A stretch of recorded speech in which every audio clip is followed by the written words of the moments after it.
everybody for coming, and thanks for staying. This is the last panel. I hope it's the most interesting panel. We have a presentation, but there seems to be a slight glitch in getting it started, so we will proceed to the panelists, who are all distinguished journalists and ex-journalists, and recovering journalists, as we like to say. Each of them introduce themselves in the order that used to be up here on the screen, but isn't anymore. So how do we start at the red one at the end?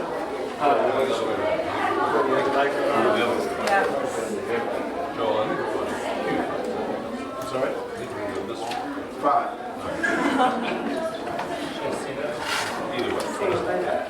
Hugh Aiken, I'm with the New York Review of Books, and I've been reporting on the Syrian refugee crisis for actually really since 2011, and I was lucky to have the support of the POLITZER Foundation, which allowed us to do some really great reporting in the Middle East, and then most recently I've been in Europe. And I'd be glad to say a few words now, or should we? Okay.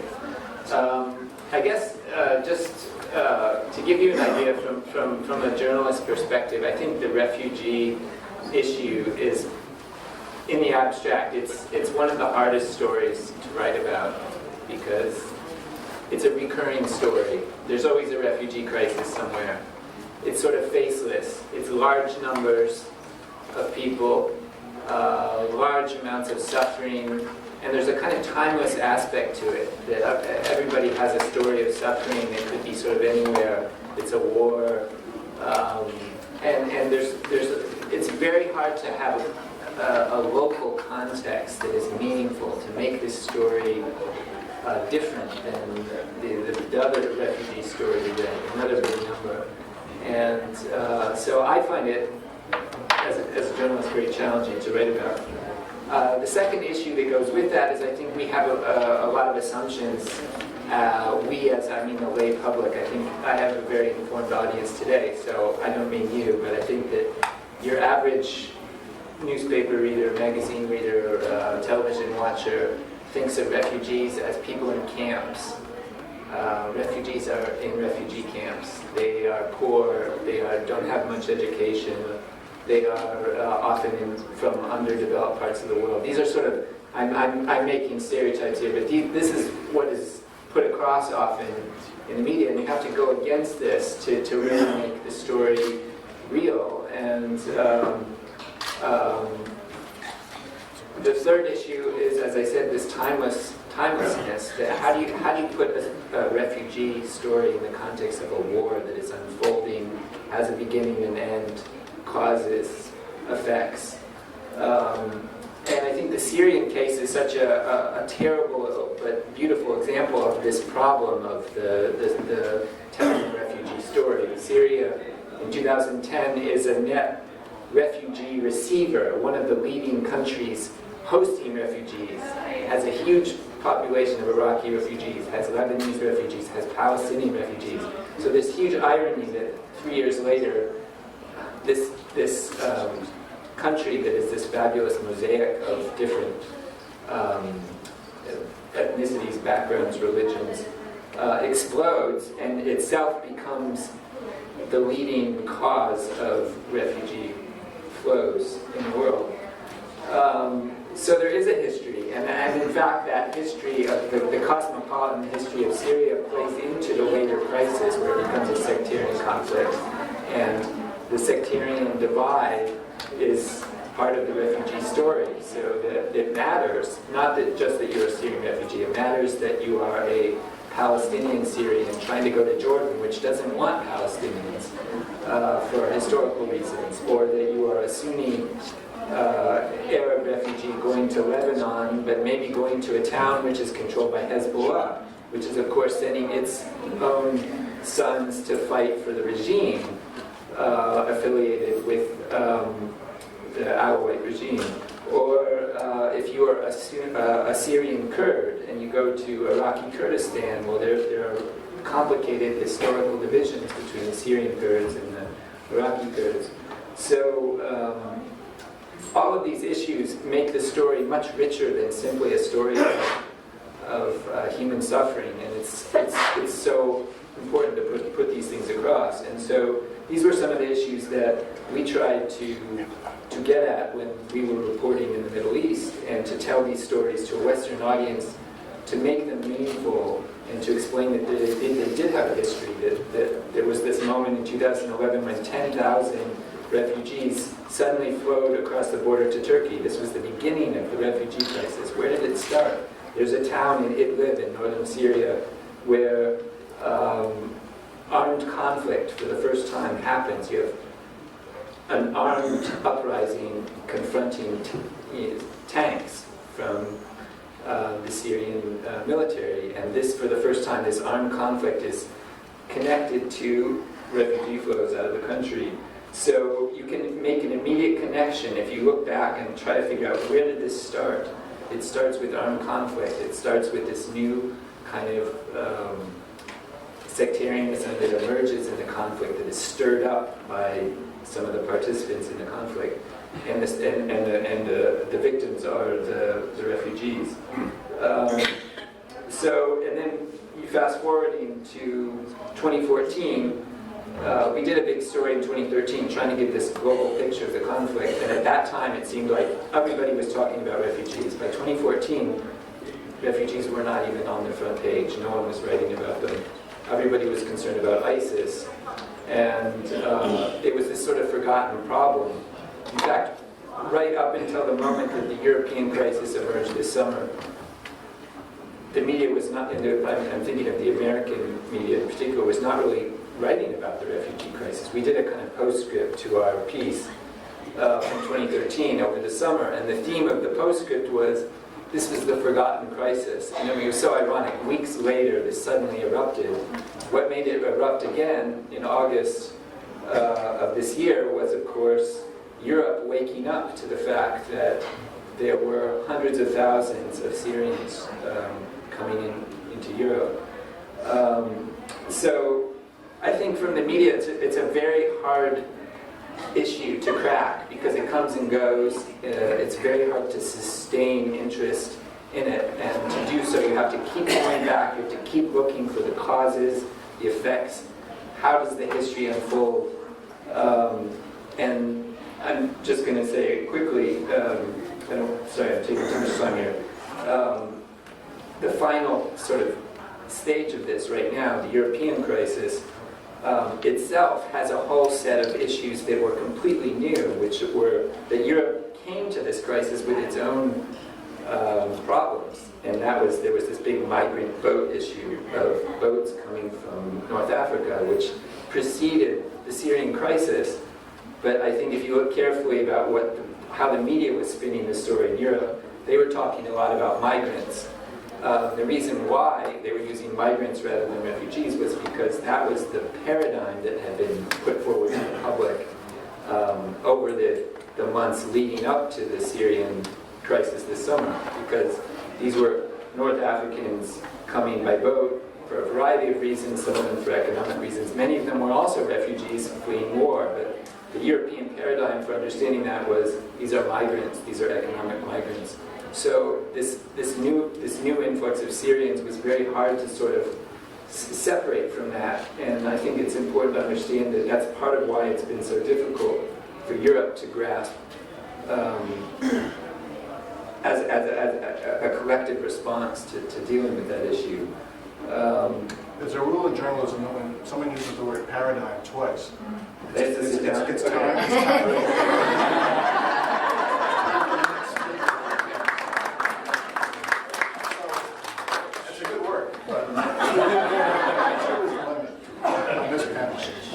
So, honey, now you've been warned, the paradigm rule is in effect.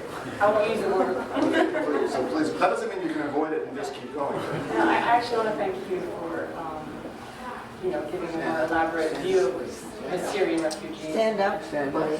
Stand up. They can't see you in the back. Oh wow, okay. Okay. So, first of all, thank you all for being here today. I was just saying that I thank you for elaborating on the Syrian refugees and what they go through. My name is Hani, as you can see, which is typically not a Syrian name, but I am Syrian. And I left home. I was forced to leave home 4 years ago. My family is still in Damascus. I came here in January of 2012. I took my temporary protective status and then my asylum, and finally just this May my green card. So that's 4 years, and I'm very fortunate. I'm very fortunate because I grew up in American institutions in the Middle East. I was born and raised in Kuwait. I lived in, and that was the first time I was displaced actually, which was the first Gulf War, and I went to Cairo to finish my American high school.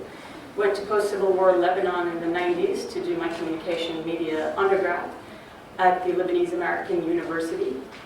Then finally in 2000 is when I actually went to live in Syria, where both my parents are from, and that was in Damascus. So you could say I have a lot of experiences from the different countries and the different cultures, which had made it, I can't say it made it easy coming to the United States, but I can say I've been very blessed because I didn't have an issue with language. I didn't have an issue with any cultural barriers as well. And this is something, I guess, to just keep in mind for other refugees that are coming in here that come, again, from the mosaic of Syria.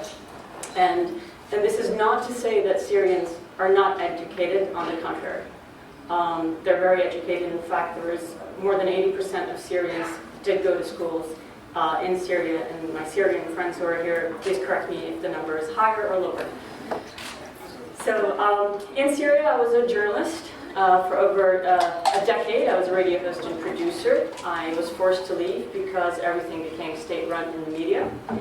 I chose ethically, professionally, personally, that it was time for me to go. It wasn't easy. I was, again, fortunate to have a visa on my passport to the United States. I left early. I'm not a refugee that had left at a time where you need to flee, going through sea, going through land, sometimes with bicycles on your feet, whether your wife is pregnant or you have kids with you, so on and so forth. And the people fleeing are definitely, you've got their brothers, their sisters, their wives, their fathers, their engineers, their doctors, their journalists. And what they're fleeing from is violence and terrorism. So to say that we're afraid that those who are fleeing are terrorists coming into our countries is the issue that I have. And being in the media myself, I understand how at times we can function. And this is to say that for me, in the past few years, what I've seen from Western media narratives is the oversimplification of what is going on, because it's easier for us to see things in black and white, us and them. And this oversimplification is also another divide that creates more divide on Syrians themselves. This oversimplification shows not only the indifference of the international community, but also the indifference of the media, which for me has, it fuels more of the war, more of the terrorism and so on and so forth. I want to stop there just in case there's more questions later, but yes, I just wanted to say that I just wish it wasn't so oversimplified and not to see Syrians as terrorists. Okay, next is John from the Pulitzer Center. Hi, thank you, Joel. I'm John Sawyer. I'm at the Pulitzer Center. We're co-housed with ICWA upstairs here in the Carnegie Building.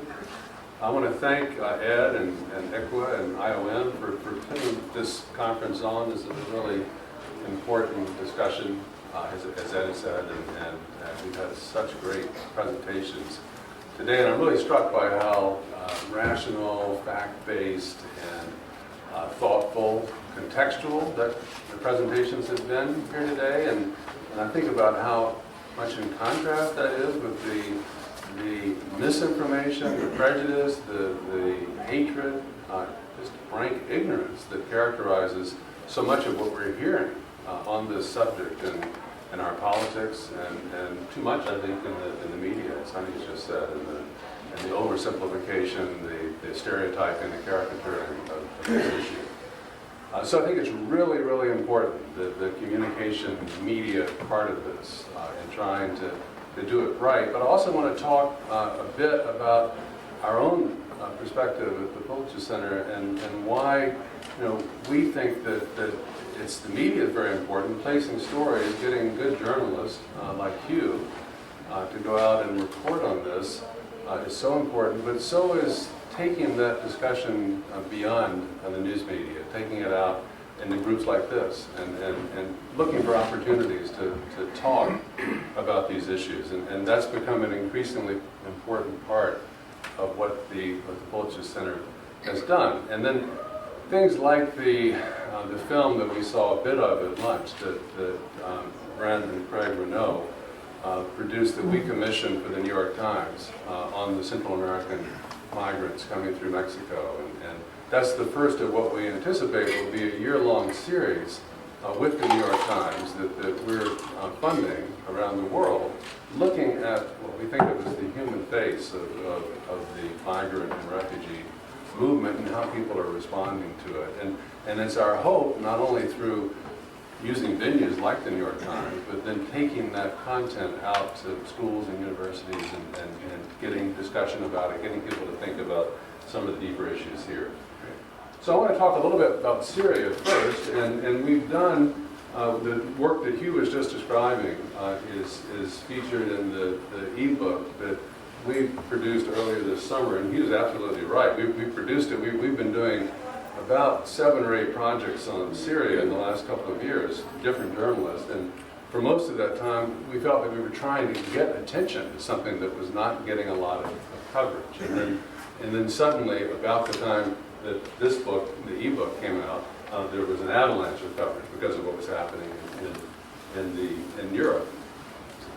So we put this book the ebook is a collection of 7 different projects, 9 different journalists, and the pieces that we commissioned were originally in the New York Times, the BBC, the Atlantic, NPR, the New York Review of Books that you and Alyssa Roth wrote, Al Jazeera, and of course we had a lot of reach with those outlets. But what we wanted to do with the ebook was try to take it out to different audiences, educational audiences, people who wanted to kind of look at the history, because this is the way that the ebook is organized. It takes you from the beginning when Hugh and Alyssa were first reporting on this 3 years ago, and you get a sense of how it moved and where all of the refugees went, the countries of placement over time. The NPR stories were reported from Greece and Russia and Sweden, the placement of refugees and so on. I should say that the ebook was actually edited by Kem Sawyer, who is here, contributing editor at the POLITZER Center, and it's available on our website.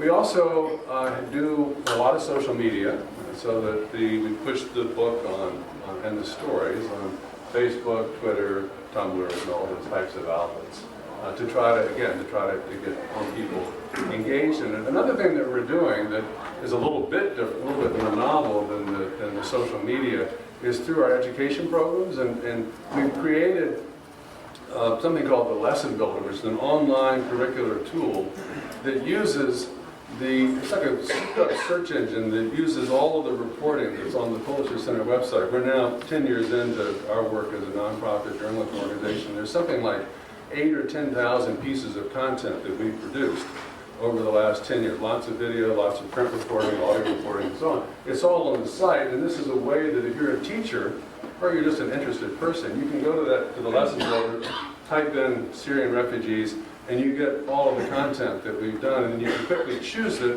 craft a lesson around it, share it with your students, share it with other teachers, become a part of our community of educators, and we hope promote discussion on these issues. And so this is a lesson that Kem has written that's available on our site based on the Syria, the flight from Syria, the refugee stories, drawing from that reporting and trying to get readers to go deeper into the issue.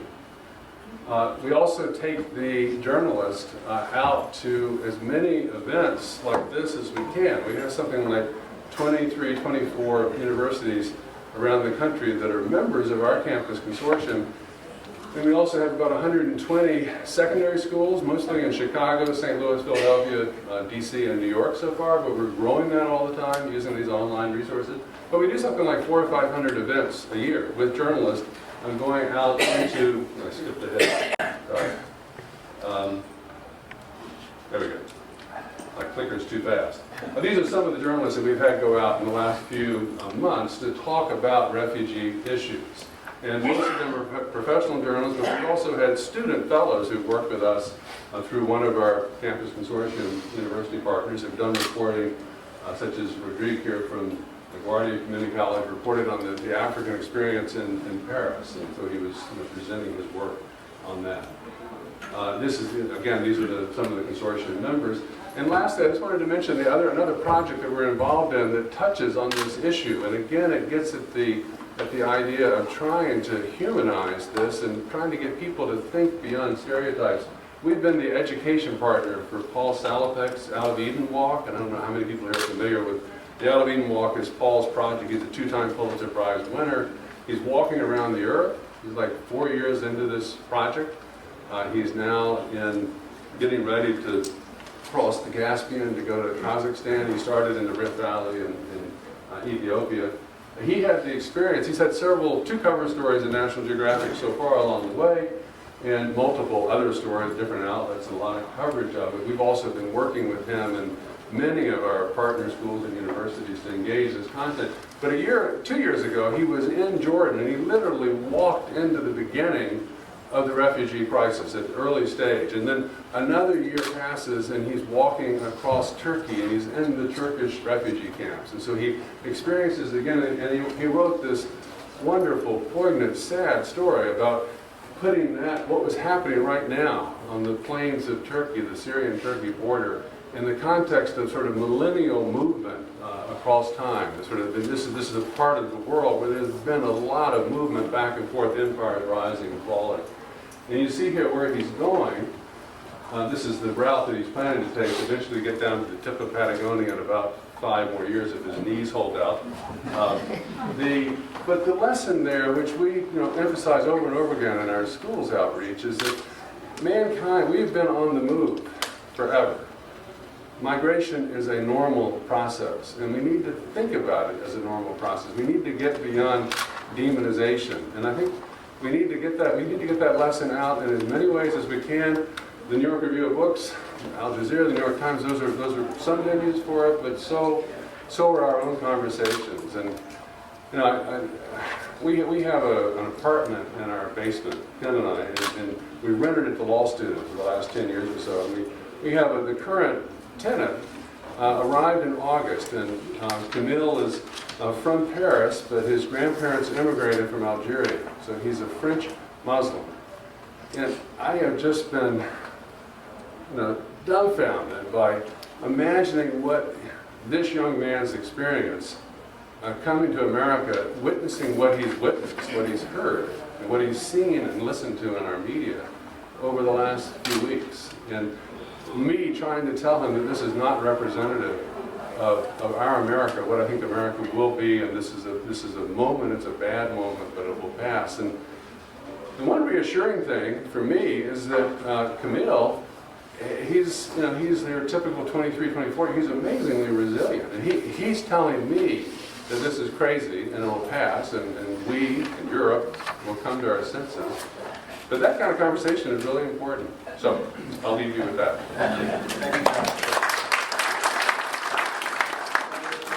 We discussed division and stigma, and now we're going to hear from MALIA.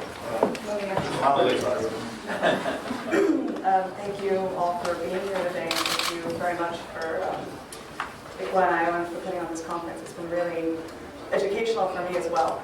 So my name is MALIA POLITZER. I just returned from the ICWA Fellowship in Spain, and the past 6 months I've been a freelance journalist based out of Spain and also in northern Morocco, writing about what's been going on in Ceuta and Melilla, which are the 2 Spanish exclaves in northern Morocco, and specifically also what's going on in the border regions between Morocco and Spain.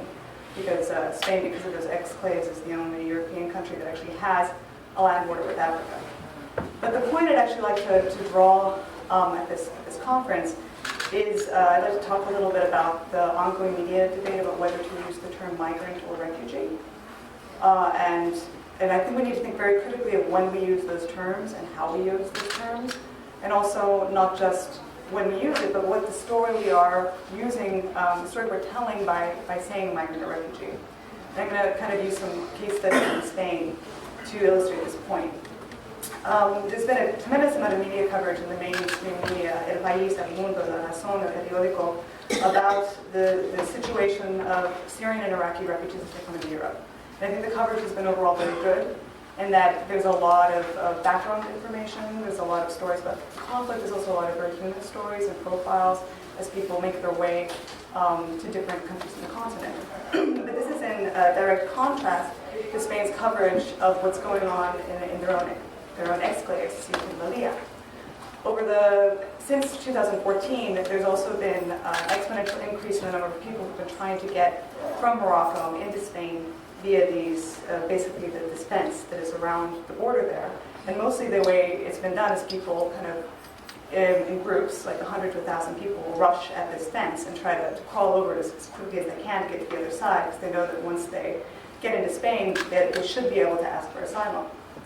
But the coverage in the Spanish media of what's going on that border has been a completely superficial comparison. It's been treated universally as an economic migrating of the individual stories behind these people as individuals. There's also much less information about some of the conflicts that people may be fleeing, say in Mali or some of the other places we're seeing in Africa. And I think that lack of coverage has really shaped a lot of the public response. And we see now, right now, originally Mariano Rajoy, the Prime Minister of Spain, had only committed to 2,500 refugees.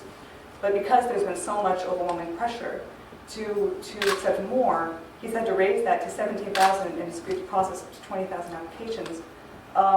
In contrast, what we're seeing in MALIA and Ceuta right now is exactly the opposite. There's been more summary deportations, which means basically there's kind of this official policy now that people, if they come, they can be turned around right back without even having the opportunity to declare or ask for asylum. And also another thing that Morocco's now built a secondary border around MALIA, which has pretty much shut out all of those entry attempts. And they're doing the same thing in Ceuta as well. The language has been around these kind of mass entries has been extremely militarized in a way. There's asaltos masivos. There's a lot of language, which means massive assaults. A lot of very militarized language, and I think that's really changed the public response, because you haven't seen the same kind of outcry that you did in terms of the Syrian the want to accept Syrian and Iraqi refugees. By contrast, when we're looking at what's going on in Ceuta and Melilla, I think there's been an overall sense that these are economic refugees, and not even really any questioning as whether or not, economic migrants rather, and not any questioning as to whether or not they're refugees or not. So I have recently been in the mountains of Morocco in some of these makeshift camps where people are waiting to go across the border. And I'm not an expert on who's a refugee, who's a migrant, but there are a number of people from a lot of countries that could have credible claims to asylum. So I think that this is something that needs to be examined further. I think that we need to find ways of getting those voices and those personal stories more into the media. And I think it's an issue that we should all look at very critically when covering this issue. Thanks very much.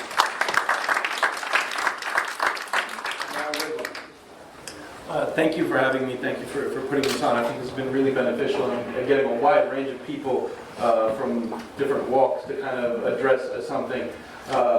It's interesting what Hugh said about not being able to connect with something and having a report on it. Whereas I was born and raised in New York City. As a New Yorker, I really don't care about anything. But with two Syrian parents, I inherently care about Syria.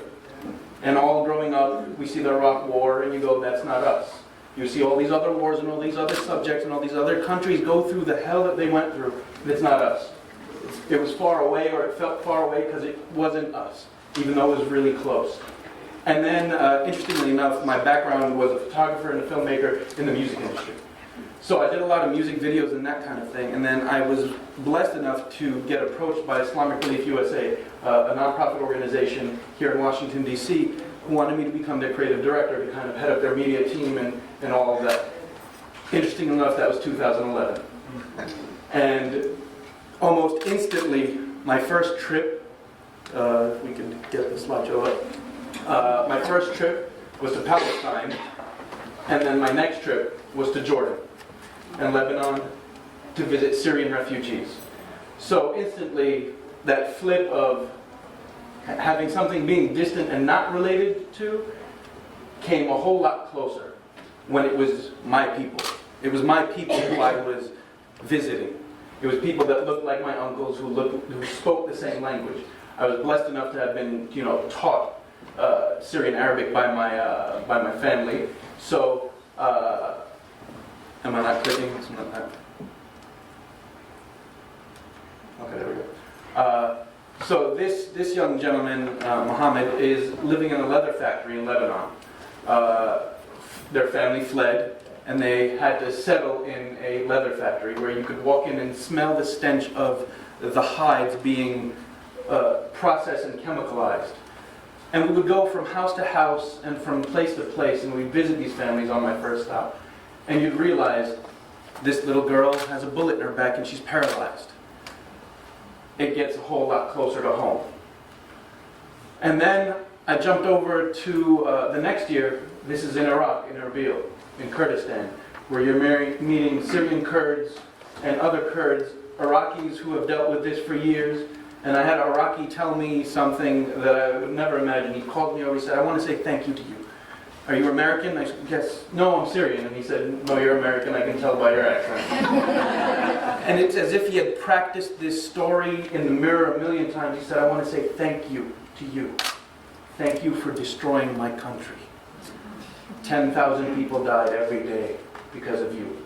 And I had to take a step back and I said, I couldn't say anything to him, except I'm sorry.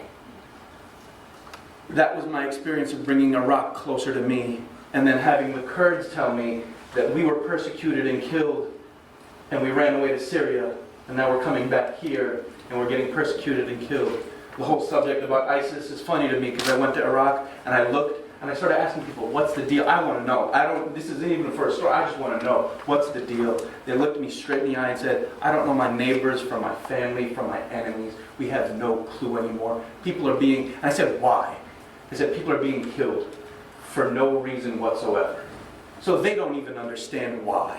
People don't understand why. How does anybody expect us to understand and report on that if the people that are dying because of it don't understand why? The next trip was to Zaatari, which was a pleasure to breathe that air for 2 hours. So we were there for 2 hours and you couldn't breathe. I shook the dirt off my clothing and it would just fall off. And these children have to live there and breathe it and be it. And then we visited Jordan yet again earlier this year, and these are families that had fled more recently and tried to find family. This mother left and said, "I don't want my children, these boys who are prime age, to join a war that they have nothing to do with. Why would I want them to die? So we'll deal with whatever we deal with." This mother has 5 daughters and said, "They're 5 girls. What do you think would happen to them if we were home?" So we flee. Then I landed in Greece just about 2 months ago on Lesbos. And it's a beautiful place. It's amazing. It's like the purest vacation spot I could ever imagine. And then you see people hanging out on the beachside who aren't hanging out on the beachside. They're refugees. They're people who have crossed the sea of death, as they called it, to get over. Why do you think somebody would put their family on a boat unless they had no choice? They're wearing those little life vests, and I don't think anybody mentioned it today. The rafts that they're heading in on, the ticket price was $1,200 to go on a 30-minute boat ride. So the next morning we woke up and we waited for the boats to come, and sure enough they came. And the boats started coming, and people started coming off the boats and hugging me. I was there to report. I was there to tell donors what we were doing with their money, to report on the humanitarian aspect of it. What was asked of me was a human touch. So they were asking to hug me. I have never heard this in any country I've been in. I've been in a lot. They'd come off the boat and they'd ask, what country is this? Hoping that they reach the right shore. And they were just thankful to be alive. Turkish Coast Guard, Greek Coast Guard, the waves, smugglers. And they sat on the shore and they dried off for a few minutes, and then they were just looking for somebody to talk to in a familiar language and a familiar tongue. And as they dried off, it all kind of disappeared. That chaos, the sheer chaos of that moment disappears. And I'm standing with Abba here and his 2-year-old daughter, Sheza, and we're just two fathers talking about our daughters and what we hope for the future for them. Kind of everything else just disappears. It's just me and him standing on the most beautiful beach I've ever been on, discussing what we would hope for in the future. Then they start to walk, 50-kilometer walk to the next port. That night we shuffled about 1,000 people onto buses.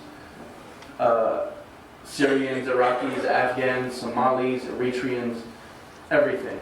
And that night, that value of that Arabic language that I had taken for granted my whole life came to light, because all these people wanted to hear was somebody familiar. So as they'd come off the boats, I put the camera away, I put everything away, we couldn't even do anything. All I had to do was welcome people and help them get on a bus. And all that they would ask, what boat did you come on? And I didn't have the heart. I said, you know what, I won the golden ticket. I was born in America. And I came here on a plane. And they would all go, whoa, take me with you. I said, I sure wish I could put you in my pocket and take you with me. But I couldn't. So the next day, again, with the Islamic Relief Group, we ended up, and we worked a lot with IRC. She's probably gone by now, the lady from IRC. But we worked with them, kind of organizing all of that transfer of people and just feeding them the basic needs. Because nobody is trying to stay in Greece. Not a single person was trying to stay there or even thought about staying there on Lesbos. It was a transit stop. It was one stop on over. We talked a lot about numbers earlier, so I won't go into all the numbers and the statistics. But the majority of people are headed to Germany. And so they would ask me, you know, where's your next stop? And I didn't have the heart to tell them as we helped them get on the boats to get to mainland Athens. I didn't have the heart to tell them that my next stop was going to be Germany, because I was going to be taking a 4-hour airplane and they were going to be taking a 4-month walk. So we end up in Munich and we're watching trains come in from Austria, from Hungary, from other countries. And at the train stops, you can kind of tell who was a refugee. They would look around and they tried to act like they weren't refugees or they didn't come off of a train. But they obviously feared about getting caught, about getting persecuted, about any other thing that would happen. So I would ask them. I stood at the station for about 5 hours and I would see people, and in Arabic I would ask, are you Syrian? And they would answer in Arabic, no. And I go, you just answered me, I know you are. Like, it's okay, don't worry about it. It's cool, we got this. And I would ask them where they've come from, where they're going. And the overwhelming response was, we're just trying to get to my cousin who's in Munich, my relatives who's in a different city, who's trying to go to somewhere a little bit better, because I heard it's better over there. The interesting thing, we ended up going to the Islamic Relief Office in Germany. We have a sister office out in Germany, and we were doing, they have a store there where they give vouchers to the refugees, and they go and they exchange it for goods. So they're not begging or kind of a handout. You're picking your own clothes, you're picking your own toys, you're picking your own supplies. This little girl's mother was one of the most striking things and kind of telling of the whole situation. Her mother was like, please don't take my picture, but I'll tell you everything. My husband and I were lawyers in Syria. We weren't the people that got the handout. We weren't the people that got donations. We were the people that used to gather money and food and give it to people. And then she points to her husband and goes, look at his jacket. Since when did my husband wear a jacket that was 2 sizes too big? We've never done this before. We don't know how to do this. And then it clicks in my mind. They're us. They're just like us. If you had to pick up your stuff and put it in a book bag and go somewhere, what would you do? What would your mind state be? She said, we were lawyers. We had houses and cars. And now we have nothing. I had to pick what clothes for all 3 of our family members in one bag. And if you scroll back up, that other gentleman goes to me. I asked him, what will you benefit from the stuff we gave you? Is this going to be healthy? He said, I don't even care. What matters is that you gave us something. And it came from a place of love, so I'm sure it'll be good. That sums up everything that we've kind of heard today for me. Is that at the end of the day, the millions and the big numbers and all that, they're people. No matter where they came from, they're people. And the bottom line is they just want another person, another human being to care. Because think about us. If you went through anything difficult, the first thing you would want is somebody to care. If you fell down, you'd want somebody to help you up. And that's all they're asking for. Thank you.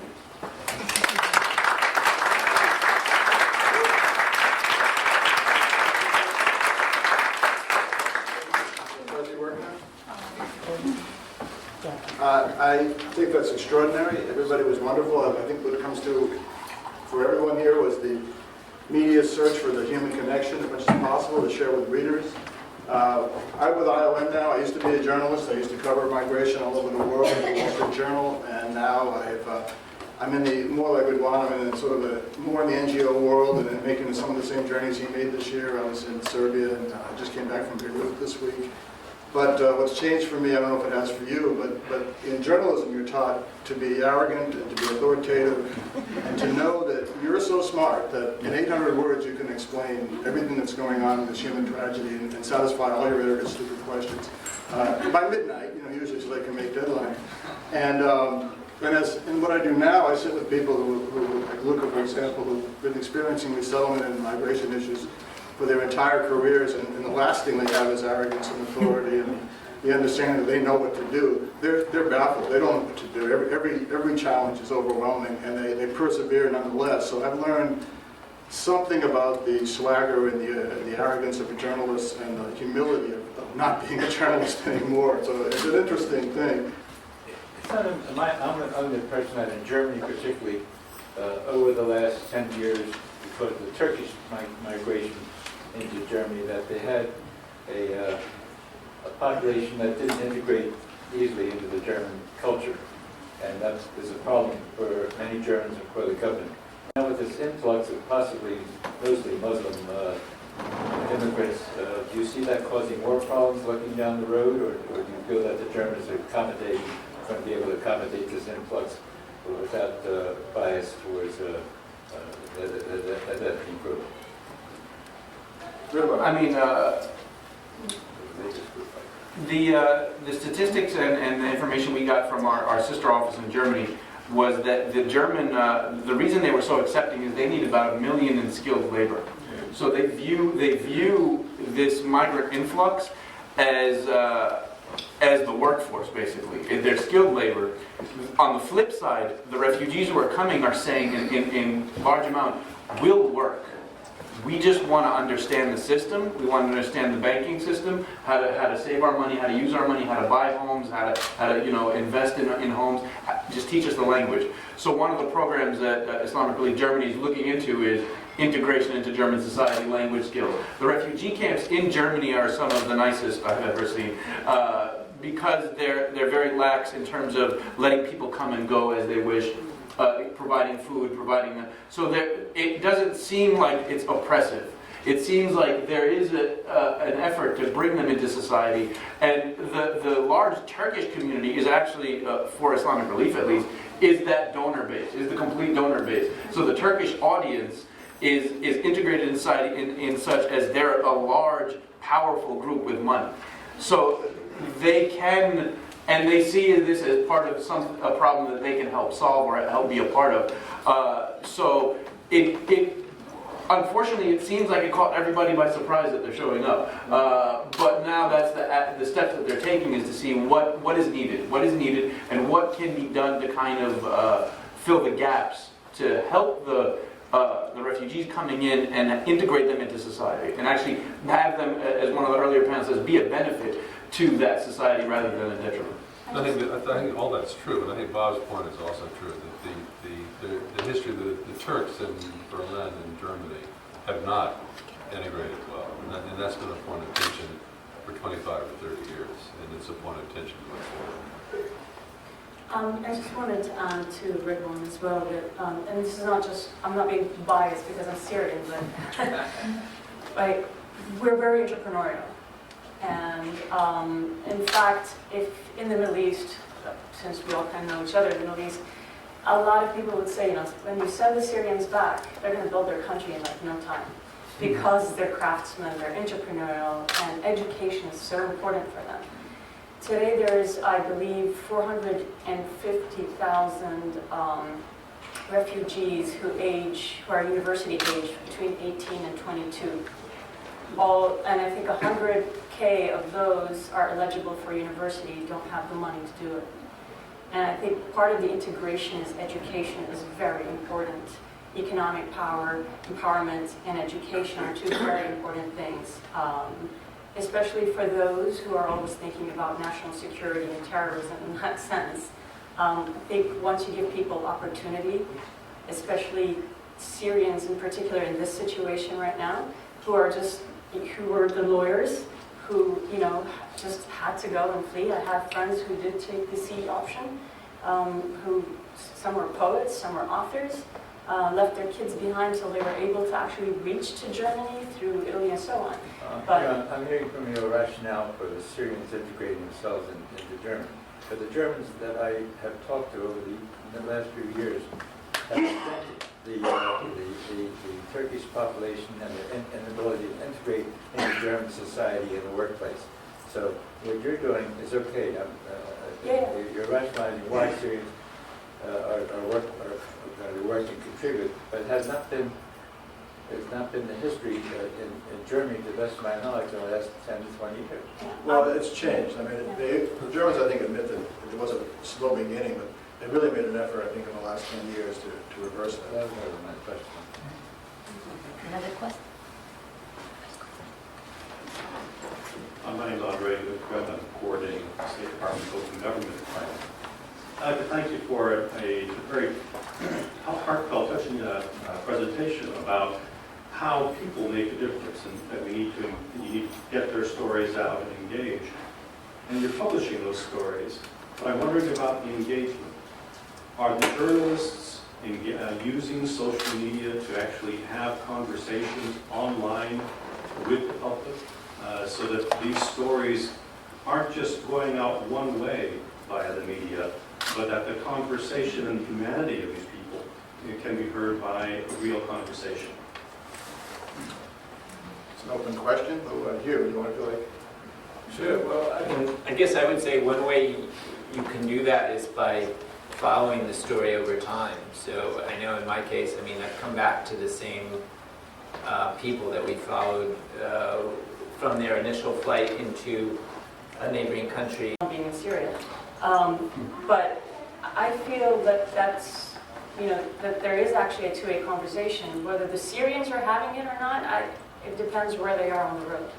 You did understand the question. Are the journalists having that conversation online with the public to help build up a grassroots understanding of the situation? So it's not just following the story and reporting on it over time, but are journalists, are NGOs responding to the comments on YouTube, responding to the comments, to the tweets they get? Is there a conversation taking place with the Syrians, with refugees, online that others can join in? Much more so than obviously 5, 10 years ago. But I still think that the in-person encounters are infinitely more important than the constant chatter on Twitter and Facebook. And I don't want to discount that, and we see it in our journalism. The journalists go out and actually speak to a school or a university or a public audience. The level of engagement, what they get out of it, what the journalists get out of it, actually sharing their story and getting feedback from a room like this, and what the people get from hearing from somebody right there who just come back from the refugee camps or whatever. It's just a whole different level, and you tend to, when you're in person, you're actually in community talking, you tend to have a lot less of the ad hominem name throwing and people shouting at you, because you're just another person. You're saying that I've been. He was saying, this is the person I met in the refugee camp for the FRIDWAN experience, and he's telling you that experience, and it's a little bit harder, I think, having heard that.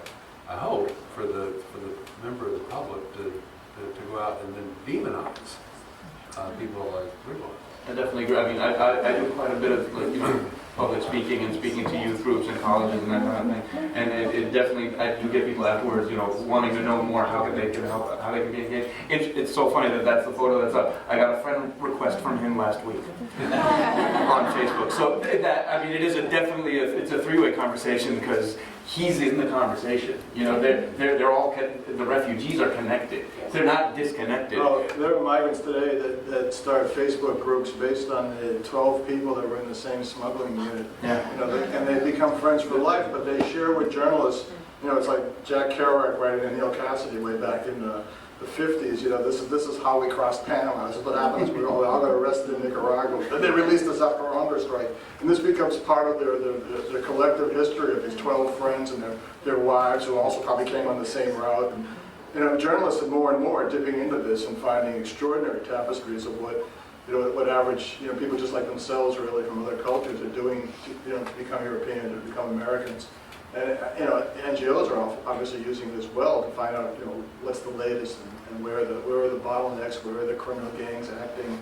It's all there on it. It's all there on YouTube and Twitter right now.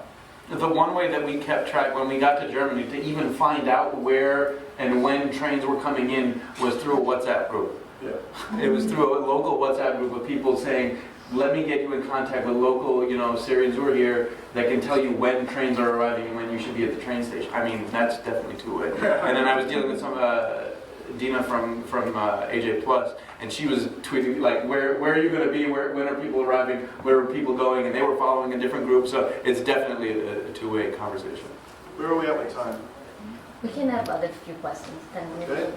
Okay. Yes, please.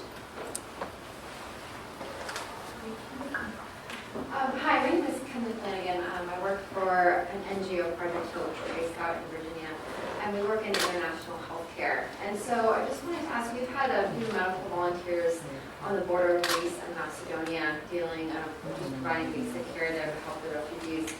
And as an NGO, kind of working on the donor side, promoting to donors, talking to donors, getting them to donate medicines, cash, all of that.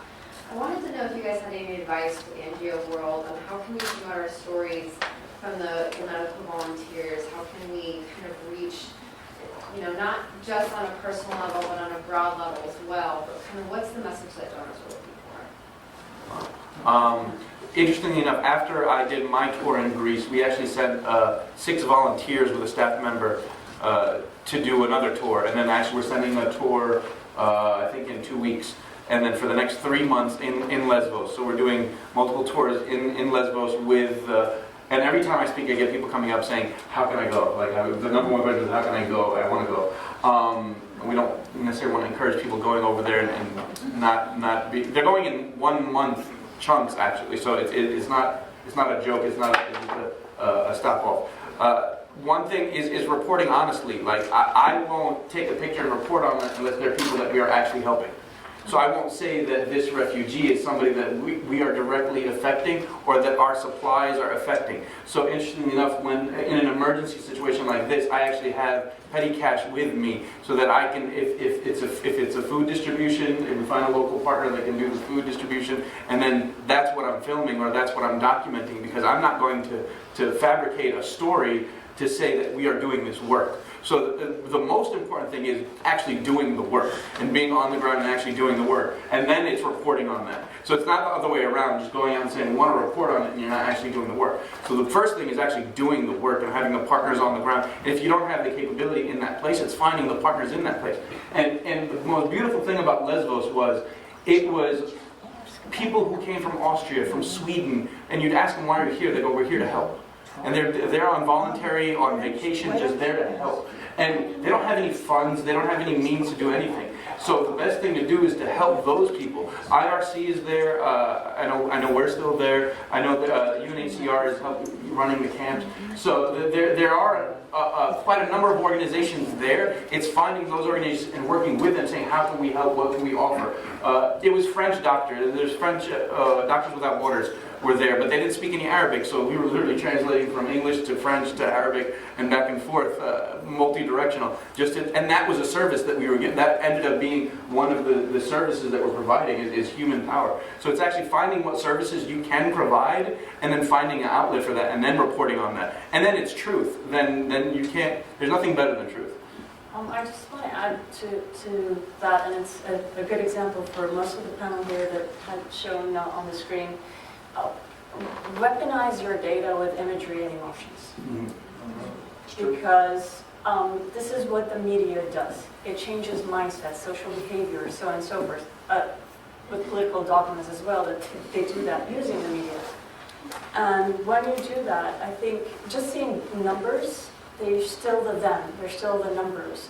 When you show imagery, and in fact there's something that's trending that's new right now, which I can't get the name except you can look it up, and it says humanizing data through art. And I think that's another way that this is done. But the work that we saw today, or the images that we saw today, I'm sure it grasped a lot of attention, more than if I were to say 1 million or 4 million refugees. Interestingly enough, I've been at the organization for 5 years, and when I first got there, we used to do those long, lengthy PowerPoints with tons of information. We do this. Yes. We're training people to tell stories and to be effective and emotional, and then you support it with information that you give people, but this is more effective than hitting somebody with a PowerPoint, the millions and the millions and the hundreds of thousands, and it's just digits. At some point, it ends up being just digits. Matt, a question here, please.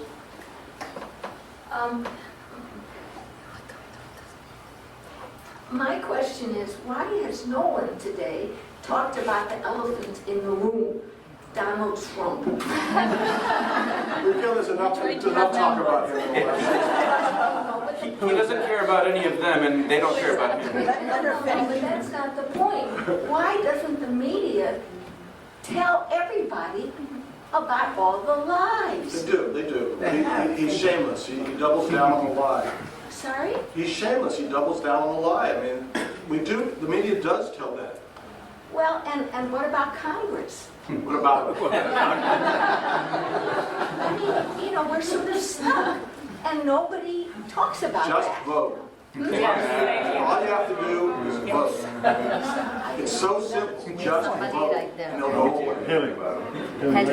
Joe, Tat? It's a good point. We have somebody in the back of the room. Oh, sorry. This gentleman here in the back.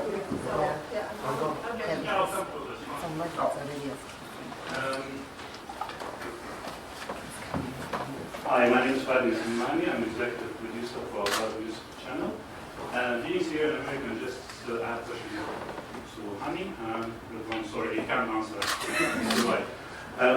Since 2011, we are asking always Syrian need help, Syrian need support, but what the world needs from Syria to cool, especially the refugee, what is needed from Syria? Sorry, I've never been to Syria since 1995, so maybe Hani can answer because... What do Syrians need, or no, what is needed from Syrians? Now they are always saying we need something from Germany, we need something from the world, we need something from the United Nations. But what is needed from Syrians? the responsibility on us, or? Of Syrians, what's in Syrians? I don't generate. What is needed from Syrians? Diaspora Refugees fleeing to Germany.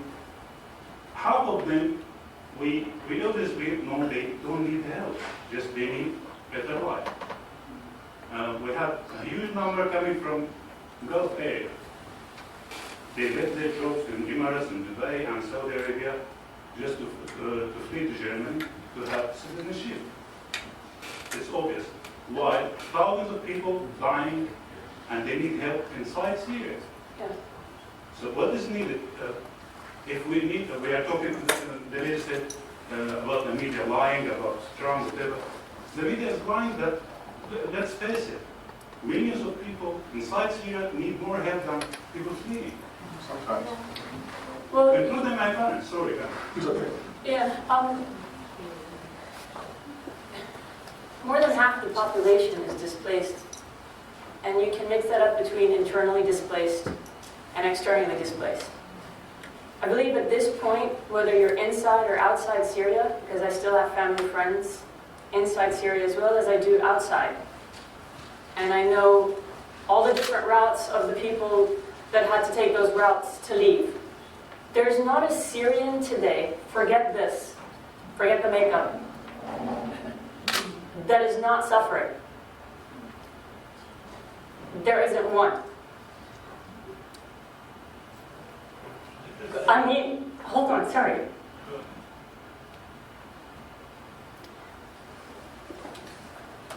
What we need is not sympathy. We need dignity. We need the opportunity to be not just free of a regime or just free to live a normal life.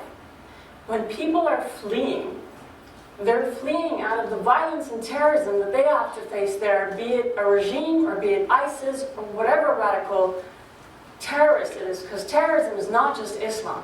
Terrorism does not know ethnicity or race or religion. If I have the power to walk in a room and shoot everybody, it doesn't matter where I come from, I'm kooky. And the problem is, Syrians today are not only dehumanized inside Syria now, they're demonized by the international community. And I'm sorry for generalizing because I know a lot of good people, but I'm not here today on this chair if I didn't have the support of amazing American friends and international friends in this country. But again, I've also been very lucky and blessed. So I would never compare myself to any Syrian that was forced to leave through any route or the people that are still there. My parents who choose to stay there because they're in their 70s and they don't choose to uproot. We're a fatalistic culture. So when you ask them, they'll say, well, everybody else is dying, so what if we do?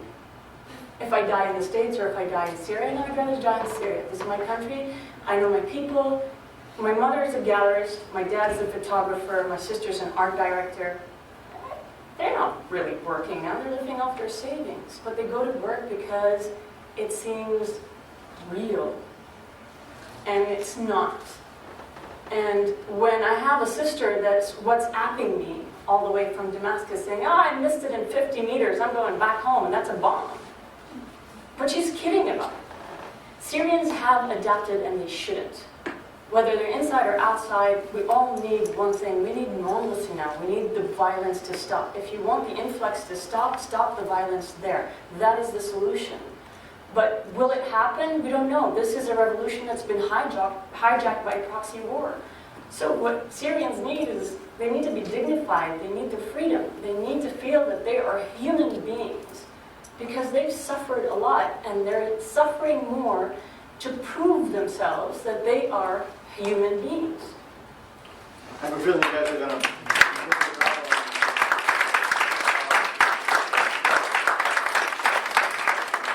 I want to thank this panel. Joe Todd had a comment. Joe, please, your last one. Thank you. I've been hesitating to ask that question. And first of all, I would like to say that, John, you were making a presentation about what the POLITZER Center has been doing. It's fantastic. I didn't know that. And particularly for a small organization like yours, you're going to be fantastic things. And I would like to extend that to beyond what you're doing. The question of the elephant in the room, the lies, the untruths, if I want to be PC, are targeted to a certain audience. My question is, and maybe it's a naive question, what is the fourth estate, which is extremely important in any democracy, is doing in terms of targeting those audiences for which the demagoguery is targeting itself? In one way, we are preaching to the choir here, to a certain extent. My question is, can we cross that border and go to the other side? Those people who are sensitive to those lies and are following this, what is it that the fourth estate is doing for the other side in some way of this kind of issue? You're talking to a man who left Rupert Murdoch's employ last year. So I can tell you there's a lot of well Well, financed. that's I'm talking about systemically, or what is the industry, the media industry doing about this? So schools and universities, that kind of outreach does get you beyond the choir, and that's one of the reasons that I think it's so valuable. So that's one location, one venue where you reach a wide cross section. You can get genuine debate and engagement. I think we've done ourselves a huge disservice in the media, because the market, the audience has come from having, everybody has gone toward niche publications, and they're all preaching to their own choirs. And so there's not a sense that we as consumers of news encounter the same kind of common basis that we used to a generation ago. And it's true, there were too few of them. There weren't enough voices. Now we have plenty of voices, but everybody's in their own bubble. And so that's what I was saying earlier, that I think it's really incumbent on us in the media to think it's not enough to, whether you're working for Rupert Murdoch's paper or working for the Salzburgers, it's not enough just to stick within that silo. You got to get beyond the silos that you're in, because it's not working. What we're doing is not really working. We're not having a common conversation that we need to have. Can I add just a thought on that? I was just going to push back a little bit to say that I think that we are all in our niches, but the possibilities of social media have completely opened up. And wherever you publish, most of us are consuming information, just what is recommended by our friends or what is circulated. And one of the ways I think we can counter this issue that you talk about is by getting information out. And it means information about the refugee crisis, but it also means addressing those issues head on. People are scared about terrorism. Let's give them really good information about just who the terrorists are. And I'm just giving an example that the 2 days after the Paris attacks, we published a very long article online only, which was probably our largest audience of the year. It circulated very widely, not in our usual niche, and it was by two anthropologists who explained the backgrounds of second-generation French terrorists, and made very clear that the milieu that the attackers came from was a European milieu, had nothing to do with Syria, and it started a very large debate. So I think it is possible to actually shift public opinion, even in this polarizing environment. All right. I really want to give Ed and Luca a chance to close things out, but I want to thank this panel. They were extraordinary.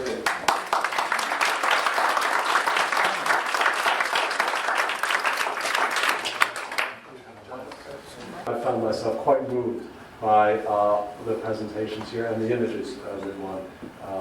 They were wonderful images and stories. And the goal for this that Luca and I had for the conference was, I think, achieved here by the end, that we would both have the authoritative policy approach here and have that expertise, which was, I think, on display, plus the human face. And I think that we managed to achieve that goal.